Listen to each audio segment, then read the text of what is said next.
নিম্নমানের পণ্যের গায়ে বিশ্বখ্যাত লাগেজ প্রস্তুতকারক প্রতিষ্ঠান স্যামসোনাইটের লেবেল ব্যবহার করে পণ্য বিক্রি করছে এমন অভিযোগে র্যাব ৩-এর সদস্যরা বিকেলে অভিযান চালায় শাহবাগ বিপণী বিতান নামের একটি মার্কেটে। অভিযোগ রয়েছে সেখানে কয়েকজন অসাধু ব্যবসায়ী চীন থেকে পণ্য আমদানি করে স্যামসোনাইটের নাম ও লেবেল ব্যবহার করে ব্যবসা করছে দীর্ঘদিন ধরে। নিম্নমানের এসব পণ্য বেশি দামে কিনে ক্রেতারা প্রতারিত হচ্ছেন। র্যাব ৩-এর সদস্যরা বিকেলে অভিযান চালিয়ে শাহবাগের মুনলাইট দোকান থেকে বিপুল পরিমাণ পণ্য সামগ্রী উদ্ধার করে। এ ঘটনার সঙ্গে জড়িত থাকার অভিযোগে দোকানের ম্যানেজার সহ ৩ জনকে আটক করে র্যাব। আমেরিকান মূল স্যামসোনাইটকে নকল করে ফেক সামগ্রী এখানে ব্যবহার করা হয়। স্যামসোনাইটের লগো ইত্যাদি তৈরি করে ওই হিসাবে এতে করে ক্রেতা সাধারণ প্রতারিত হচ্ছে।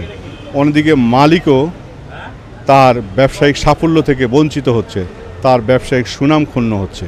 স্যামসোনাইটের নাম ব্যবহার করে নিম্নমানের পণ্য বিক্রির অভিযোগ স্বীকার করেছেন গ্রেপ্তারকৃত ম্যানেজার। অনেকবার বলা হয়েছে যে এগুলো আনা উচিত না, আর ও তো আনে না, ও একজন আনে, তার কাছ থেকে কিছু মাল নিয়ে এসে বিক্রি করে আর কি। র্যাবের অভিযানের খবর পেয়ে ঘটনাস্থলে ছুটে যান স্যামসোনাইটের এক আইনজীবী। তিনি জানান বাইতুল মোকাররমের মুনমুনস লেদার স্যামসোনাইট পণ্যের বৈধ আমদানিকারক।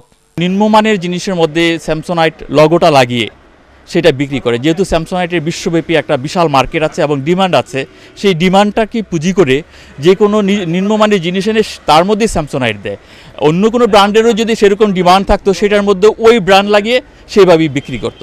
একই সময় র্যাব মুনলাইট দোকানের মালিকের বংশের বাসায় অভিযান চালিয়ে বেশ কিছু নকল সামগ্রী উদ্ধার করে।